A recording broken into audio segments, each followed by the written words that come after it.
S2N IAS Academy current affairs discussion of Indian polity. So we are going to discuss about very interesting topic and very burning issue with respect to politics of India. Government is claiming they are giving justice to women by women's reservation in the parliament and state assembly seats. If you see, please observe these pictures very clearly. We can see late Srimati Sushma Swaraj and Najma Heptullaji and Ambika Soni and many other MPs across the India. So Srimati Sushma Swaraj is no more, but women reservation demand was there in the news even till her time. Even before time, it was there in news just for comparison, because before her, the women voices may not be much strong in the media. Sushma Swaraj is famous for her speeches and women empowerment. That's why I am discussing by this picture. And this is a new parliament. I intentionally put this photo because in new parliament, the first bill which was introduced and get the support of the parliament is women's reservation itself. And this is Prime Minister Modi with women MPs, ministers across the party sections. So the 33% reservation is very good thing, but it will be reality only in 2029 elections, but not the 2024 elections as per the reports which were there till this time, because delimitation and census were not yet ready. If those two things were ready, 2024 itself, you can see 33% MPs in the Lok Sabha, but delimitation and census were not ready till time. So you can expect it by 2029, and it will be in force for 15 years. Means around 2000, this is 2023 till 2038. This will be in force from 2029 to 2038. Means largely by two elections. Next two elections, women will be getting this benefit. So going to the current affair, this comes under GS2, Constituent Polity, historical underpinnings and evolution part of the Indian Constitution. Amendments, yes, it's a amendment, significant provisions and basic structure. So my reference for this topic is, if you want to go through the topic with crystal clear clarity, you can read Indian Express 15th March 2023. The probable question can be expected is, what are the arguments and counter arguments with regard to proposed 1/3 reservation to women in Lok Sabha and state assemblies? You can expect these kind of questions in next year mains, because whenever this year's mains are in progress, this bill got assent of the parliament. So this year in interview session you can expect, but next year definitely you can expect a question from this sector. Keywords will be Article 368, 128th Amendment Bill, Women's Quota, Legislative Assembly, Lok Sabha, etc. So the 33% reservation debate, if you want to open this debate, 128th Amendment Bill of 2023, 1/3 of the total number of seats will be filled by direct election. So this will be applicable for direct elections, means Lok Sabha will come into effect after a delimitation exercise undertaken and will be continued to force for 15 years.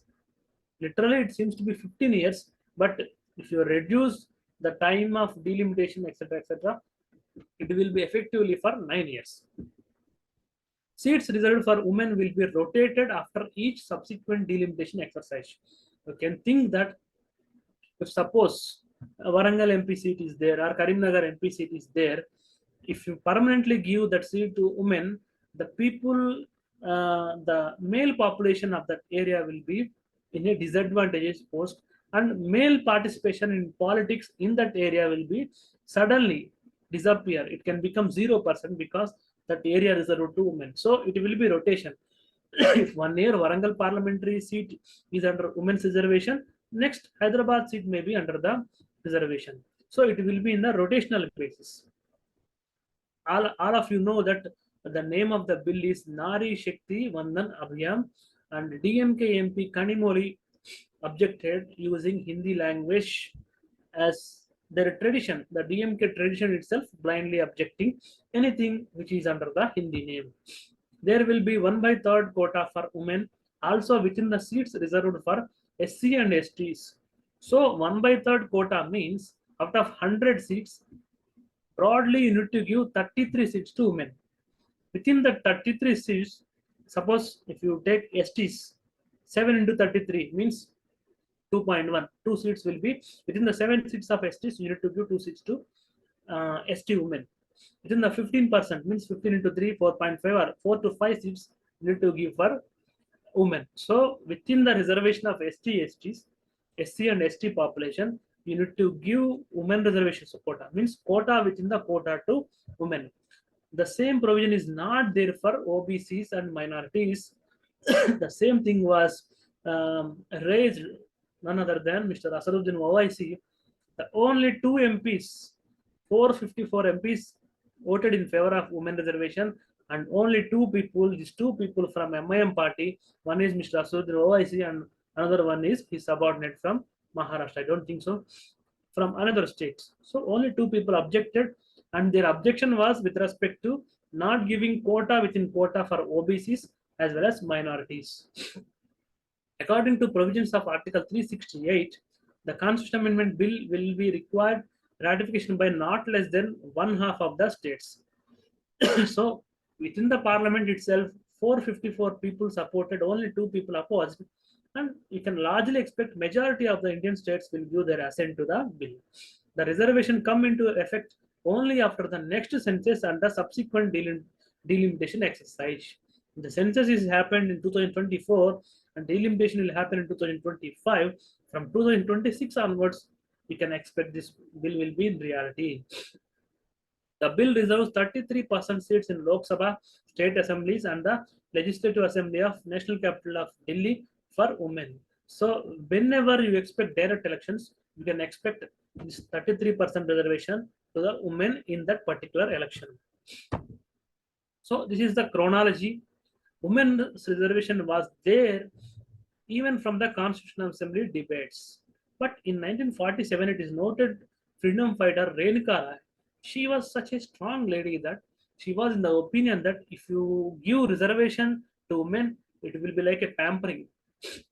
Indirectly, you are saying you are a weaker gender, that's why we are uplifting you by giving the reservation. So she was disagreed with that.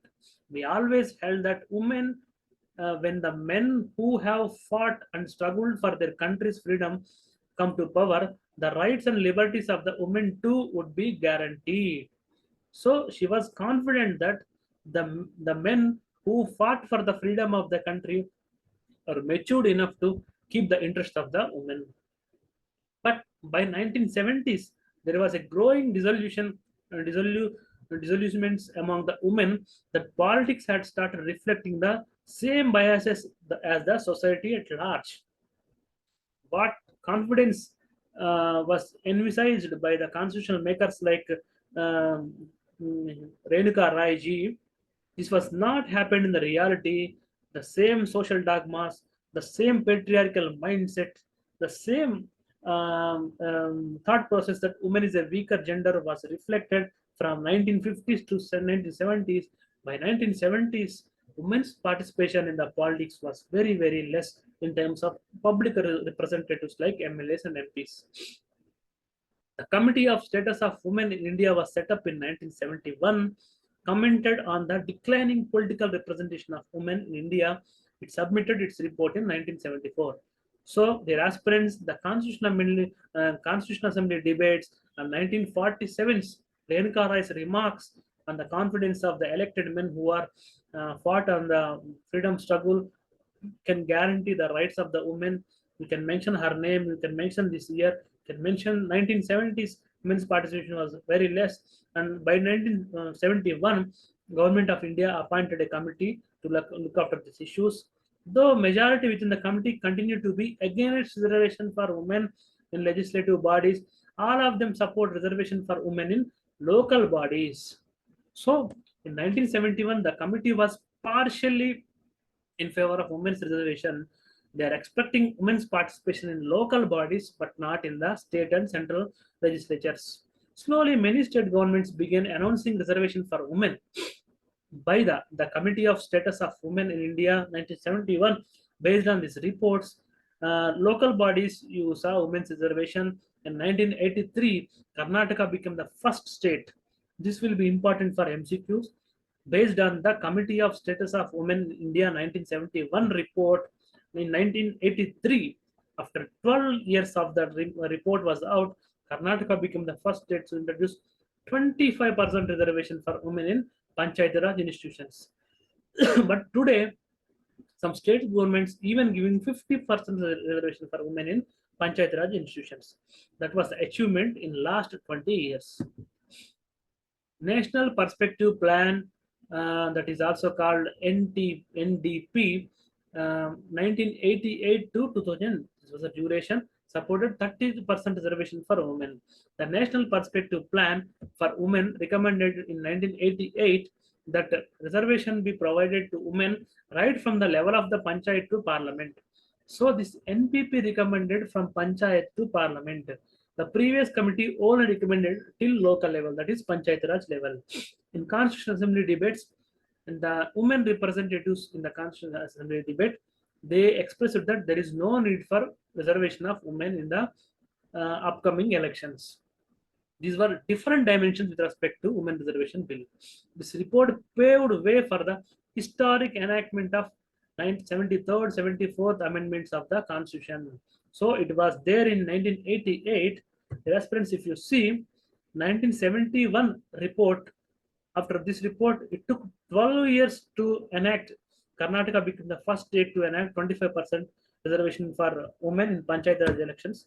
But whenever the NPP plan was out, within 4 years, the government of India responded in 73rd and 74th Amendment of the Constitutional Amendment Act of 1992, one-third reservations in Panchayat Raj institutions, in the offices of chairpersons at all levels of the Panchayat Raj institutions and urban local bodies become reality. So the evolution of democracy, the social consciousness, the spirit of government in thinking gender issues was becoming day by day active, day by day progressive. So you need to appreciate our leadership. You need to appreciate the thought process of the respective governments. While writing answers, you should not be hostile. You should not be negative towards any government or any commission, because at the end of the day, it's part of evolution of our constitution. Within these states, one-third are reserved for scheduled caste and scheduled tribe women. So, the aspirants, please observe clearly, whenever 1992's constitutional amendment was there in discussions, quota within quota proposal was there in the days. The present government also implemented the same policy. 1/3 reservation given to women, and within the SC and ST women, quota within quota principle also implemented. Many states such as Maharashtra, Andhra Pradesh, Bihar, Chhattisgarh, Jharkhand, Kerala made legal provision to ensure 50% reservation for women in local bodies. So this commission, as well as this 73rd and 74th, given from 30 to 33% only, but these states with their broad mindset are even ready to offer 50% reservation in local body elections. So this is the chronology of the women's reservation bill. It was there even in the Devagowda government of 1996 September, but it was an unsuccessful attempt. It was failed to get uh, the approval of the House, and it was referred to JPC, Joint Parliamentary Committee, because in 1996 Devagowda government was coalition government. He um, he was ruled India only for 13 months. After the end of the 13 months government, the Janata Dal government was collapsed. So it was failed to get consensus among the House of the Parliament, and it was referred to JPC, and the bill was lapsed with the dissolution of the Lok Sabha. Within 2 years, Prime Minister Atal Bihari Vajpayee led NDA government reintroduced the bill in the 12th Lok Sabha. The bill failed to get support and lapsed.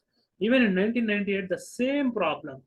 The Janata Dal government was collapsed and the NDA government came into power, but the NDA government also failed to get the confidence of the House. The bill was introduced several times, even in 1999, 2002, 2003. In three circumstances, Prime Minister was Atal Bihari Vajpayee. So you can appreciate the political party, that's BJP's will to introduce women's reservation bill in 2023. You may comment it as a political tactic, but the same BJP was there in 1999, 2002, 1998, and even Devagowda government was supported. So tremendous effort was done in between 1996 to 2003. Even though there was support for it within the Congress, the BJP and the left parties, the bill failed to receive majority votes. So even though support is there across the party lines, but at the end of the day, majority to get the bill passed was not happening. In 2008, even the UPA government led by Prime Minister Manmohan Singh tabled the bill in Rajya Sabha, and it was passed with 186 and 1 votes.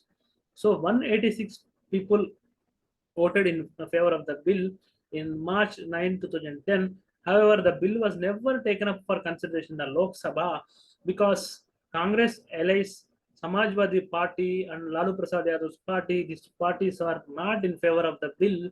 So they passed it in Rajya Sabha, but they did not get any consensus in the Lok Sabha, and it was dissolved 15th Lok Sabha. At the time, the RJD, JDU, SP, its most vocal opponents, that they demanded 33% reservation for backward groups within the 33%. The same issue, 33% quota within quota for OBCs was also raised in the current Lok Sabha, but this government did not take this consideration because they have sufficient numbers. In 2014, BJP promised. In 2019 also, it puts its agenda that women's reservation will be reality if BJP is voted back. So arguments in favor, logically, better condition of the women since political parties are inherently patriarchal. If you see political parties, the RJD is headed by Lalu Prasad Yadav. Lalu Prasad having sons and daughters, but ultimately his son is taking care of the party.